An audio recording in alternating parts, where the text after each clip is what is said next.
오늘 우리에게 주시는 하나님의 말씀은 마가복음 4장 26절부터 32절까지 말씀입니다. 신약성경 59면 마가복음 4장 26절부터 32절까지 말씀입니다. 이 계시의 말씀을 제가 받들어 읽어드릴 때 살아계신 주님의 음성을 들으실 수 있기를 바랍니다. 또 이르시되 하나님의 나라는 사람이 씨를 땅에 뿌림과 같으니 그가 밤낮 자고 깨고 하는 중에 씨가 나서 자라되 어떻게 그리 되는지를 알지 못하느니라. 땅이 스스로 열매를 맺되 처음에는 싹이요 다음에는 이삭이요 그 다음에는 이삭에 충실한 곡식이라. 열매가 익으면 곧 낫을 대나니 이는 추수 때가 이르렀음이라. 또 이르시되 우리가 하나님의 나라를 어떻게 비교하며 또 무슨 비유로 나타낼까? 겨자씨 한 알과 같으니 땅에 심길 때에는 땅 위의 모든 씨보다 작은 것이로되 심긴 후에는 자라서 모든 풀보다 커지며 큰 가지를 내나니 공중의 새들이 그 그늘에 깃들일 만큼 되느니라. 아멘. 식사를 하면서 반찬을 먹다가 이런 생각을 했던 적이 있습니다. 멸치 반찬을 먹을 때 제 입속에 들어가서 제 음식이 되는 멸치의 숫자가 많습니다. 생각보다 수백 마리가 저의 음식으로 사용이 됩니다. 그 생선의 크기가 작으면 작을수록 더 많은 양의 멸치가 소모가 됩니다. 그 많은 수의 이 멸치가 한 사람의 반찬으로 그렇게 사라진다고 하더라도 바다에서 멸치가 메마를 수가 있을까라고 하는 질문을 해보는 겁니다. 생선을 먹으면서 그런 생각을 해보게 되는 겁니다. 무수히 많은 생선을 사람들이 그물로 잡아 올려가지고 수없이 많은 사람들이 그것을 먹지만 바닷속에 담겨져 있는 생선의 양은 지금도 무궁무진합니다. 얼마든지 잡아도 또다시 얼마든지 먹을 만큼의 자원의 보고가 이 바다라고 하는 것입니다.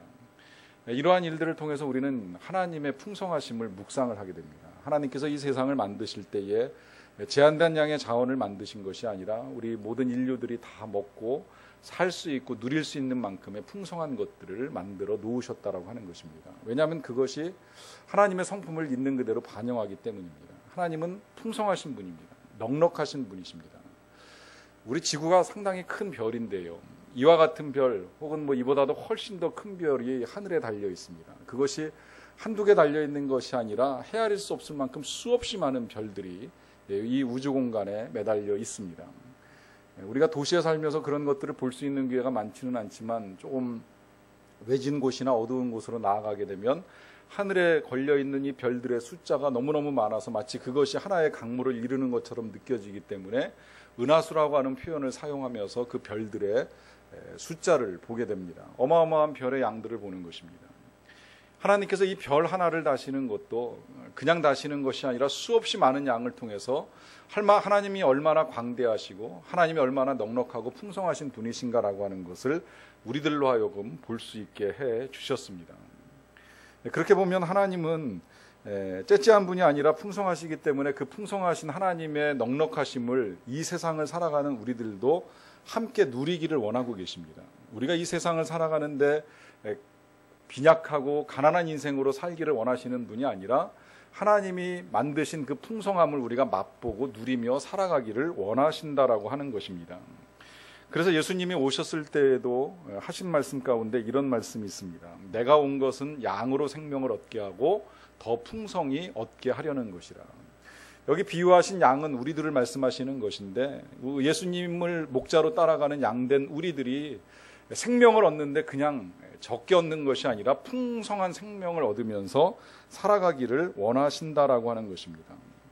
그래서 우리가 인생을 살아가면서 풍성한 삶을 꿈꿀 수 있습니다. 영적으로 넉넉한 삶, 또 물질적으로도 가난하지 아니한 하나님의 은혜를 누리는 삶을 소망할 수 있습니다. 다만 이 풍성한 삶을 우리가 이루어감에 있어서 하나님께서 우리에게 만들어 놓으신 삶의 원리를 따라가야 한다라고 하는 것입니다. 그래서 우리가 풍성한 추수의 기쁨을 맛볼 수 있게 되는데 그 첫 번째로 우리가 이제 함께 보았던 것이 땅을 일구는 일이라 하는 것이었습니다. 농사를 짓기 전에 제일 먼저 해야 될 일이 땅을 일구는 것처럼 우리의 삶에도 때로는 그런 시간이 필요하다라고 하는 것입니다. 마음에 있었던 악한 것들을 걷어내고 때로는 상처를 씻어내고 또 죄악을 잘라내고 또 죄된 습관, 게으른 습관, 악한 습관들을 중단시키고 새로운 삶을 위해서 이제 하나님의 은혜와 말씀과 능력들을 흡수할 만한 영혼의 준비의 시간이 필요하다라고 하는 것입니다. 그리고 그러한 것들이 갖추어졌을 때 이제 씨를 심어야 됩니다.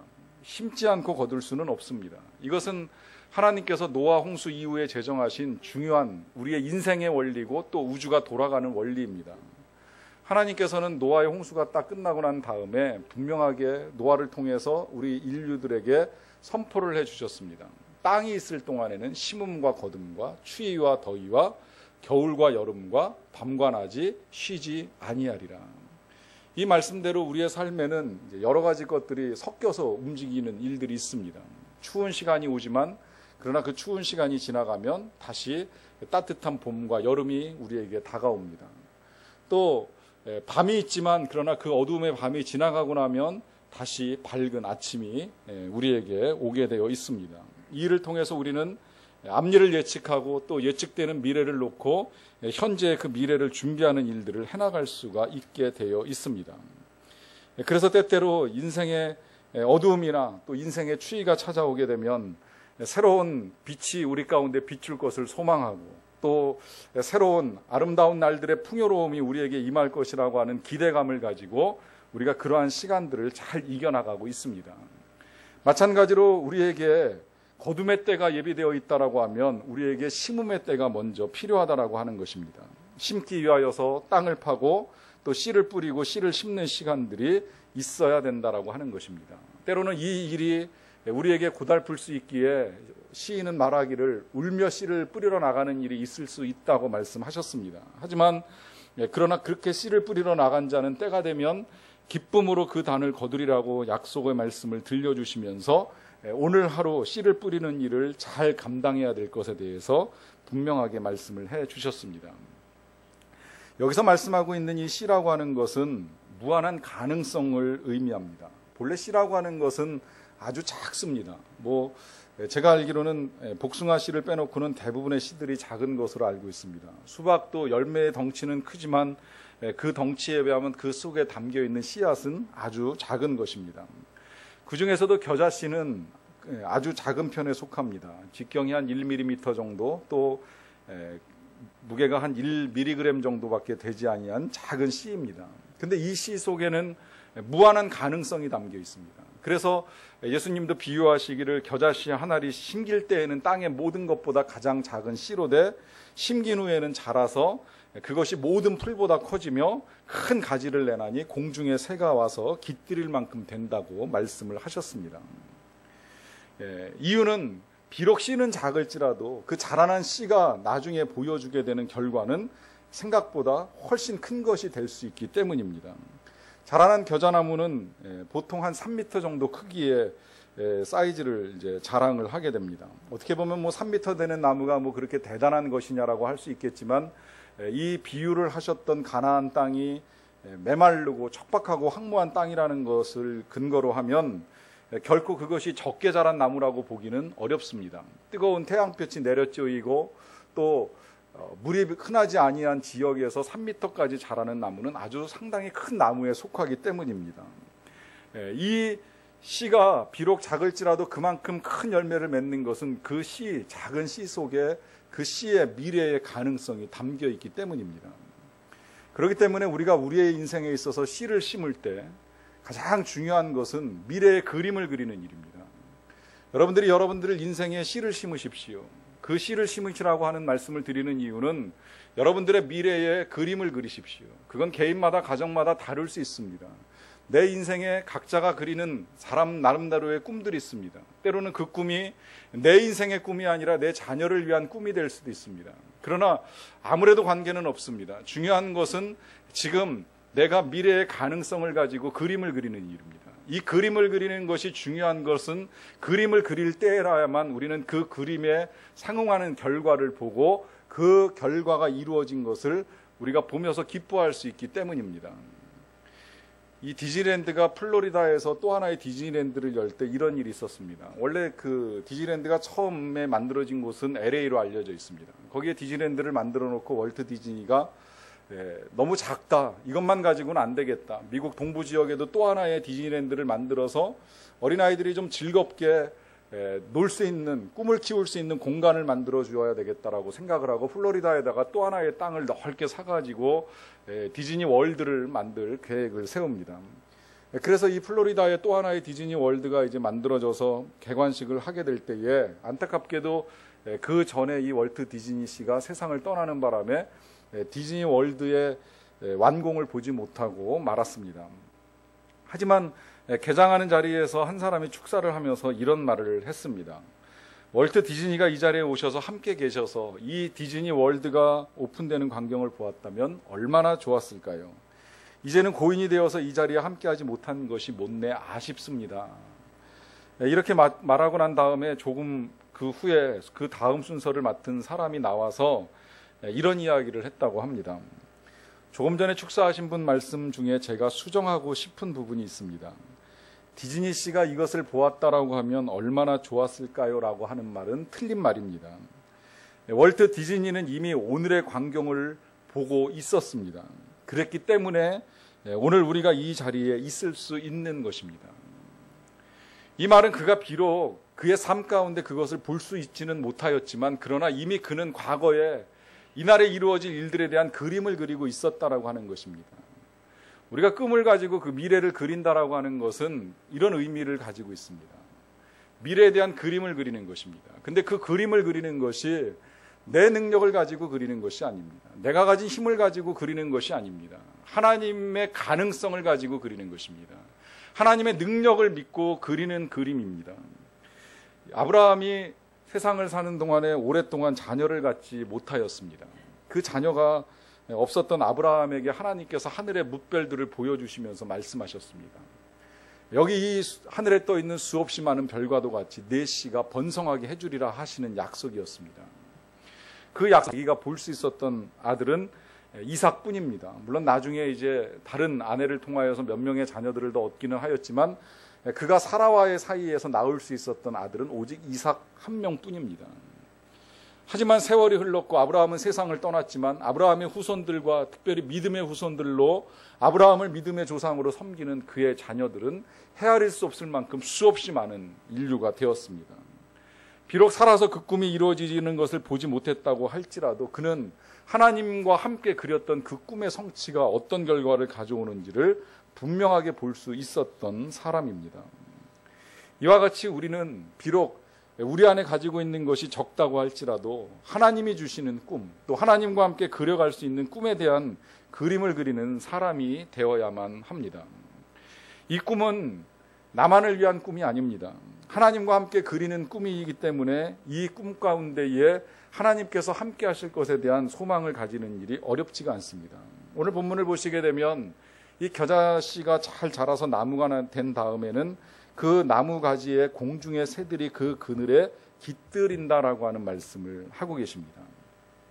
이 말씀이 이제 예수님께서 하나님 나라를 두고 비유하신 것인데 하나님 나라가 처음에는 별것 아닌 것처럼 자라가지만 마지막에 그것이 잘 자라면 마치 그 자라난 나무의 그늘에 새들이 와가지고 안식을 얻고 또 새들이 와서 그 겨자씨를 양식으로 쪼아 먹는 것처럼 우리의 인생에도 그런 날들이 찾아올 것이라는 거예요.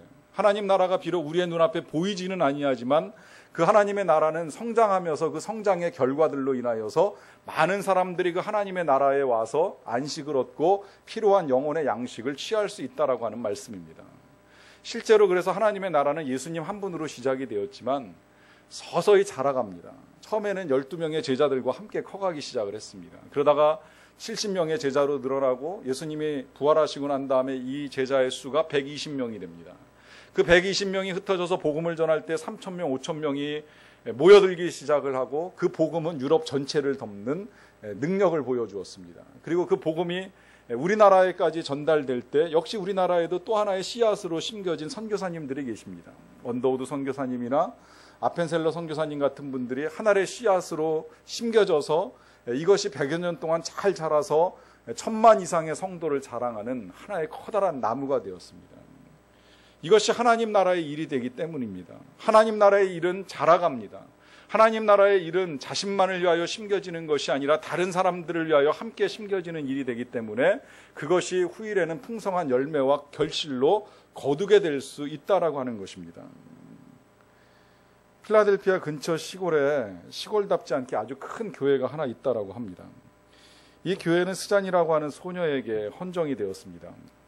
본래 교회가 없었던 이 마을에 교회가 하나 세워지기를 소망했던 스잔이라고 하는 소녀는 늘 먼 도시인 필라델피아까지 걸어가서 예배를 드리고 돌아오는 일이 본인 스스로 참 힘들다고 생각을 했습니다. 교회가 멀다 보니까 전도하는 일이 어렵고 그래서 홀로 외로이 교회까지 가서 예배를 드리는 일이 쉽지 않다고 생각을 했던 것입니다. 그녀는 기도를 드렸습니다. 하나님, 우리 마을에 예배당을 주셔서 여기에 내 친구들과 함께 하나님을 예배하고 그리고 우리 마을 사람들이 하나님을 자유롭게 찬양할 수 있게 도와주십시오. 이것이 소녀의 꿈이었습니다. 그의 기도였고 열망이었습니다. 그가 가지고 있었던 씨앗입니다. 그런데 안타깝게도 이 소녀가 이름 모를 질병에 걸려가지고 어린 나이에 세상을 떠나게 됩니다. 세상을 떠난 이 소녀를 장례하기 위하여 그 소녀가 누워있던 자리를 치우게 될 때 그 자리 밑에 이런 고백이 담겨 있는 기도문 한 장과 5달러짜리의 헌금을 발견하게 됩니다. 이 소녀의 이야기가 마을 주민과 미국 전역에 있는 그리스도인들에게 큰 감동을 주었습니다. 그래서 많은 사람들이 앞다투어 헌금을 하고 그 결과로 이 소녀의 열망대로 그 땅에 커다란 교회 하나가 세워지게 됩니다. 생각해 보세요. 소녀의 이 짧은 기도 한마디, 소녀가 드리는 이 한 푼의 헌금이 과연 무슨 힘이 있을까, 무슨 능력이 있어서 어떤 결과를 가져올 것인가 우리가 생각할 수 있습니다. 하지만 하나님 나라는 분명코 적게 시작했을지라도 크게 이루어가게 하시는 하나님의 능력과 함께 자라게 되어 있습니다. 그렇기 때문에 내 능력만을 가지고 심어나가는 것이 아니라 하나님의 능력을 보고 심는 것입니다. 내가 가진 것이 비록 작을지라도 그 속에 담겨있는 하나님의 무한한 가능성을 보고서 우리가 이 일을 해나갈 수 있는 것입니다. 저는 개인적으로 이 경험들을 하면서 실제로 이러한 일 경험이 저만의 경험이 아니라 우리 성도님들의 경험이 되기를 기대하는 마음을 가지고 있습니다. 저는 선교를 나가본 적이 없었던 기간 중에 언젠가 선교를 꼭 한번 나갔으면 하는 소망을 가지고 지냈던 기간이 있습니다. 그러다가 제가 이제 소망교회에서 성가대를 담당하는 목사가 되었을 때 그 담당하는 성가대하고 함께 같이 한번 선교를 나가자라고 하는 꿈을 이제 심었던 적이 있어요. 그 꿈을 심으면서 그 꿈이 시작되던 그해 초에 제가 선교를 위한 기금을 마련하기 위하여서 하나님께 1번으로 제가 헌금을 드렸습니다. 그냥 부끄럽지만 공개적으로 말씀을 드리자면 이제 20만 원 헌금을 드리면서 당시 선교지로 나가려고 하는 지역으로 선정을 했던 1번 지역을 놓고서 제가 그 헌금 봉투에다가 이렇게 기록을 해 놓았습니다. 재팬 미션 시드머니. 말 그대로 이제 일본 선교를 위한 씨앗 헌금이라고 하는 것으로 이제 하나님께 드리는 헌금이었습니다. 저는 이렇게 생각을 했습니다. 성가대 대원들이 한 100여 명인데 이 씨앗을 기초로 해서 하나님이 약속하신 대로라면 이 돈이 100배의 열매로 자라나서 2천만 원 정도가 되면 한 20명에서 한 30명 정도 아니면 뭐 한 40명 정도라도 일본으로 가서 선교 찬양을 하고 돌아올 수 있는 길이 열리게 될 것이라고 하는 기대감을 가지고 이제 헌금을 하는 일이었습니다. 그래서 그렇게 영어로 써놓은 그 헌금 봉투 이제 밑자락에다가는 아주 작은 글씨로 100배의 결실을 맺게 해 주십시오라고 하는 이제 문구도 함께 넣어서 헌금을 드렸습니다. 그러고 나서 한 6개월의 시간이 지나는 동안에 이제 헌금을 모으는 일과 함께 선교에 참여할 사람들을 신청을 받는 일들을 같이 진행을 했습니다. 근데 좀 당황스러운 일이 벌어졌어요. 저는 헌금을 내는 사람은 100명일지라도 선교를 가겠다라고 하는 사람은 한 3, 40명 정도 돼야지 이 예산이 맞으리라고 생각을 하였기 때문입니다. 근데 안타까운 게 아니라 참 놀랍게도 100명 정도 되는 청년 이제 성가대원들이 다 선교를 가겠다라고 하고 이제 헌금에 참여를 한 거예요. 그래서 재정적으로는 100배가 채워지고 또 참여자도 이제 100명이 되긴 하였는데 문제는 예산을 만드는 일이 당황스러워졌습니다. 왜냐하면 찬양대는 기본적으로 선교 예산이 준비가 되어 있지 아니한 데다가 그 안에서 이제 그 예산 문제를 다 해결하고 선교를 나가야 되기 때문에 이 많은 사람들이 선교를 나가기 위하여서 이 재정을 만드는 일이 이제 또다시 숙제로 제게 다가왔기 때문입니다. 기도하는 중에 하나님께서 다시금 이제 동일한 마음을 주셨습니다. 백배의 결실을 보기 원하면 또다시 심으라는 거예요. 어렵지만 또 심어나가는 일을 했습니다. 나머지 80만 원을 제가 먼저 헌금을 하면서 그 무렵에 이제 선교지가 재편해서 몽골로 바뀌는 바람에 지역을 바꾸면서 또다시 하나님께 기도문을 쓰면서 헌금을 하나님께 올리는 일을 했습니다. 몽골 미션 시드먼이라고 해서 또다시 100배의 결실을 한 번 더 보게 해 주십시오. 그렇게 기도를 드리고 다시 헌금을 모으기 시작을 했는데 놀랍게도 1억 원이 넘는 돈이 만들어지면서 그 돈을 가지고 찬양대가 처음으로 이제 몽골 땅에 가서 찬양 선교를 하면서 돌아올 수 있는 일을 하게 되었어요. 그러고 2년 세월이 흐르고 난 다음에 이제 또 다른 공동체를 만나가지고 그 공동체와 함께 첫 선교를 캄보디아로 갈 때에 저는 이제 하나님께서 두 번의 경험을 통해서 제게 확인시켜준 이 놀라운 일들에 대하여서 확신을 갖기 시작을 했습니다. 그 공동체 역시 교회에서 전혀 지원이 되지 아니하는 상황에서 이 모든 일들을 꾸려가는 공동체인데 그 공동체가 이제 어느 정도 성장을 해가지고 선교할 수 있는 역량이 갖추어졌다 싶을 때 처음으로 캄보디아 선교를 계획을 했습니다. 캄보디아 선교를 계획을 하면서 이번에도 몇 명이 갈까 어떤 결과를 만나게 될까라고 하는 그런 두려움 가운데에 그 일이 진행하는 동안에 선교를 담당한 한 그 집사님이 계속해서 저하고 나눈 이야기 가운데 한 가지가 그런 이야기였어요. 예산이 문제입니다. 예산이 걱정입니다. 신청자는 100명이 늘어갔는데 문제는 거기까지 가서 사역을 하고 돌아오는데 우리의 비용이 부족하다라고 하는 것입니다. 근데 그때 이제 그분이 저한테 그런 말씀을 해주셨던 이유는 뭐냐면 비행기 비용을 줄이자는 거예요. 항공료를. 그래가지고 원래는 이제 그 좋은 국적기를 타고 갔으면 했는데 비행기 값을 줄이기 위하여서 캄보디아 민항기, 아마 여러분들 기억하시리라고 생각합니다만은 바로 그게 선교를 가기 직전에 왜 한 대가 캄보디아에서 떨어져 가지고 우리나라 사람들도 많이 그 세상을 떠나게 되는 그 민항기 회사의 낡은 비행기를 타고 가는 것으로 이제 항공편을 바꾼 거예요. 비행기 값을 대당 한 10여만 원씩 줄이겠다라고 하고, 그때 믿음 없던 제가 그 비행기 바꾸자라고 하는 것을 동의하지 말았어야 되는데 저 역시도 예산이 얼마나 모일지 모르겠다라고 하는 두려움 때문에 이제 항공편을 바꿔가지고 그 회사 항공을 이용하는 바람에 오가는데 상당히 불안한 가운데 역시 그 비행기도 똑같이 낡아가지고 상당히 두려워하면서 그 비행기를 타고 다 같이 갔다 온 경험이 있습니다. 그리고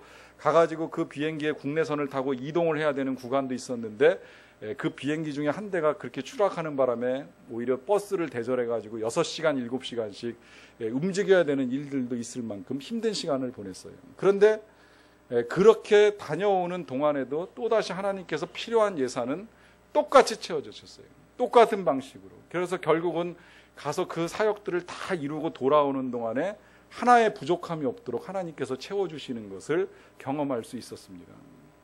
여러분, 이러한 일들을 말씀드리는 이유는 단순합니다. 내가 다 하는 것이 아니라는 거예요. 내가 다 채울 수 있는 것도 아니라고 하는 것입니다. 우리는 그저 하나님의 능력만 믿고 나아가면 됩니다. 비록 내가 가진 것이 적고 부족할지라도, 내 능력이 아니 된다고 할지라도 하나님께서 나의 삶 가운데 이루실 일들만 우리가 기대할 수 있다면 얼마든지 우리가 그런 것들을 소망하면서 나아갈 수 있다라고 하는 것입니다. 다만 이 일에는 시간이 필요합니다. 이 씨앗이라고 하는 것이 처음에 심겨질 때의 하나의 씨앗으로 심겨져서 자라는 동안에 시간이 필요합니다. 그 시간을 이제 주님은 표현하시기를 그 씨를 뿌리고 난 다음에 밤낮 자고 깨고 하는 중에 어떻게 되는지 알 수 없는 시간들이 있다라고 하는 말씀까지 해 주셨습니다. 그 시간에 기다림이 필요하다라고 하는 것입니다. 문제는 우리가 너무 빠른 세상에 살다 보니까 이 기다림을 견디지 못하고 실망하고 낙심하는 일들이 있습니다. 빨리 열매를 보고 싶어 하다가 그 열매가 없으면 이 일은 안 되는구나, 아무것도 잘하지 않는구나, 아무 열매를 거둘 수가 없구나라고 하면서 쉽게 포기하는 일들이 있습니다. 우리 교회가 재작년에 처음으로 문을 열었을 때 우리 교회의 중고등부 학생들은 총 5명이었습니다. 그중에 고3 아이가 2명이었기 때문에 작년에는 3명의 아이들로 우리 중고등부가 시작이 되었습니다. 초창기에 이제 5명의 중고등부를 담당하고 계신 우리 전 목사님이 전도를 하기 위해서 애를 많이 썼습니다. 처음엔 뭐 저나 아니면 이제 성도님들하고 같이 전도를 나가서 아이들에게 초청장을 주었어요. 이 초청장을 가지고 우리 교회에 오면 선물을 주겠다. 좋은 선물을 준비하고 초청장을 주는데 아이들이 거들떠도 안 봅니다.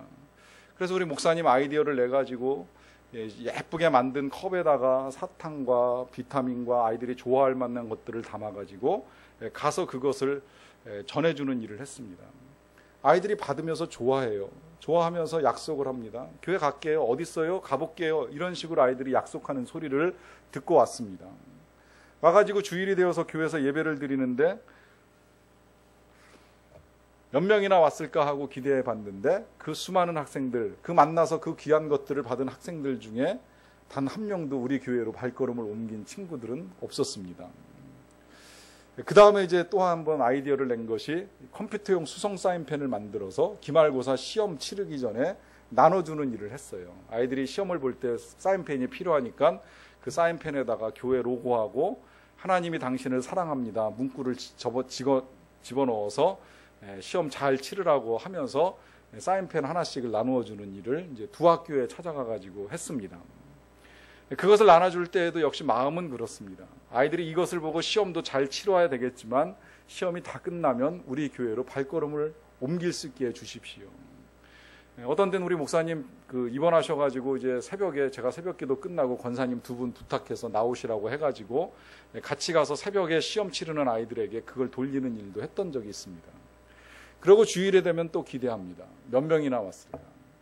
몇 명이나 왔을까요? 역시 한 명도 발걸음을 하지 아니하였습니다. 그러다가 작년 초가 되었을 때 5명이 오히려 3명으로 줄어들고 그 3명과 함께 중고등부가 시작이 될 때 제가 중고등부를 담당하고 계신 부감 집사님과 기도 제목을 나눌 시간이 있었어요. 근데 부감 집사님이 그런 말씀 하시더라고요.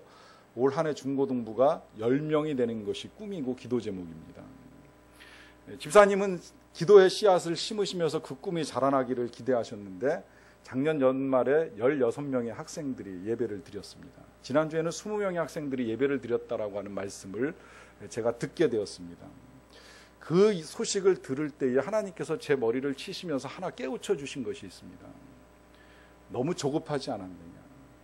너무 열매를 거두는 일에 네가 성급하지 않았느냐? 생각해 보니까 그렇더라고요. 아이디어를 가지고 아이들을 위해서 나누는 그 모든 일들은 다 씨를 심는 행위입니다.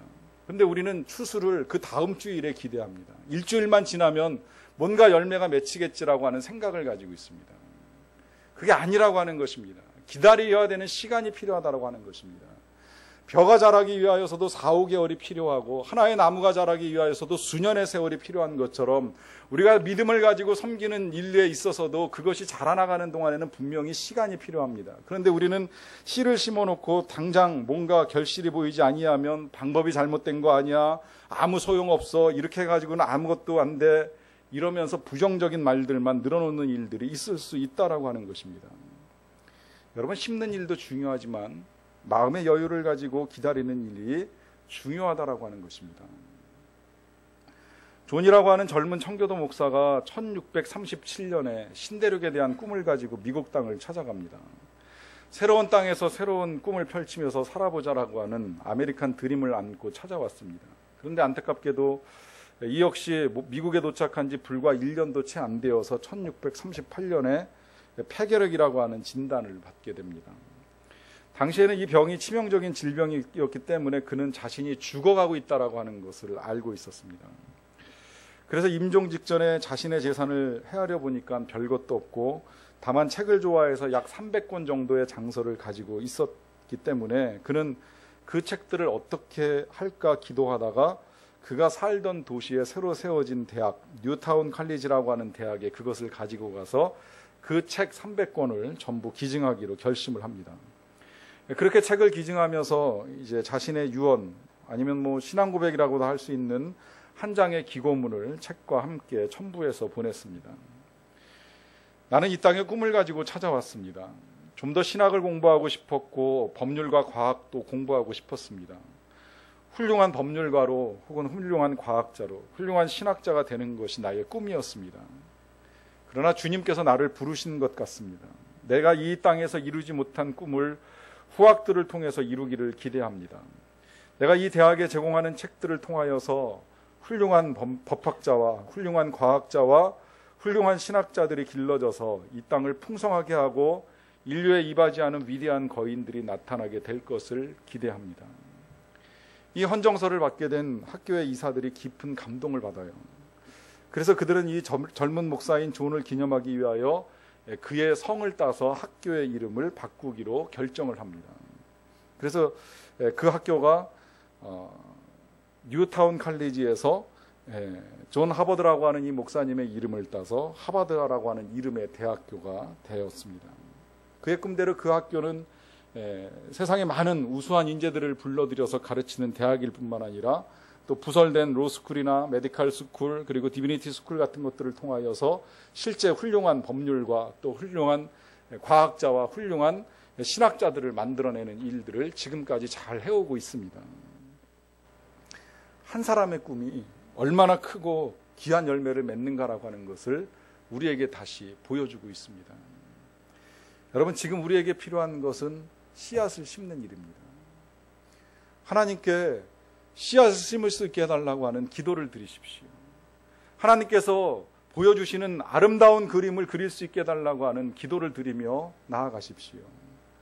저는 교회를 세우면서 제가 가진 꿈 가운데 하나는 다음 세대를 위한 무엇인가를 만들어내는 일입니다. 허락하신다면 학교를 세우고도 싶고 유치원을 세울까 하는 그림도 그려보고 있습니다.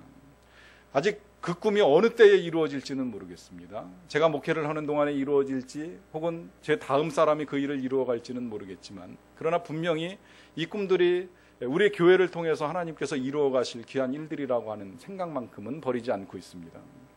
이제 그 꿈의 일환으로 금년부터 우리 청소년들을 위하여서 이제 장학금을 주는 일들을 시도하려고 합니다. 우수한 인재들에게, 어렵지만 공부를 하고 싶어하는 학생들에게 도와줄 수 있는 길을 열어가려고 준비를 해나가고 있습니다. 제가 이 말을 처음 꺼냈을 때 그 꿈의 씨앗으로 사용하라고 또 다시 장학금을 별도로 헌금해 주신 성도님도 계십니다. 이 모든 것들이 모여서 다음 세대를 세워나가고자 하자 하는 우리의 꿈들을 자라가게 하고 있습니다. 여러분들도 꿈을 꾸십시오. 하나님과 함께 위대한 꿈들을 꾸십시오. 그 꿈을 이루어가는 시간이 필요할 수 있을 수는 있습니다. 몇 개월이 될 수도 있고 몇 년이 될 수도 있고 몇십 년이 될 수도 있고, 아니면 여러분 때에 이루어지는 꿈들이 아니라 여러분들의 자녀 손때에 이루어질 수 있는 꿈들일 수도 있습니다. 그러나 그 어떤 것이라도 오늘 우리가 심지 아니하면 거둘 수 없고, 심으면 반드시 거두는 날이 이르게 되어 있습니다. 그 날이 이루도록 오늘 하루도 우리가 믿음의 씨앗을 뿌릴 수 있는 저와 여러분들이 다 되시기를 간절히 바랍니다. 기도하시겠습니다. 하나님과 함께 아름다운 꿈을 그리고 그 꿈을 심어 나갈 수 있게 되기를 원합니다. 또 꿈을 심었을 때에는 우리가 기도하면서 그 꿈이 자라기를 기다릴 줄 아는 사람들이 되게 하여 주시옵소서. 싹이 나는 동안에, 또 그 싹이 성장하는 동안에, 가지를 내는 동안에, 또 열매를 내는 동안에 우리가 인내하며 기다려야 될 모든 시간들을 잘 견디며 나아갈 수 있는 자들이 되게 하여 주시옵소서. 특별히 이 가운데 꿈을 그리는 자들에게, 또 꿈을 구하는 자들에게 하나님이 아름다운 미래를 보여주시고 그 귀한 미래가 하나님이 주신 가능성으로 이루어질 것이라고 하는 믿음을 가지고 나아갈 수 있는 자들이 되게 하여 주시옵소서. 예수님의 이름으로 기도하옵나이다. 아멘. 찬송가 496장을 부르시겠습니다.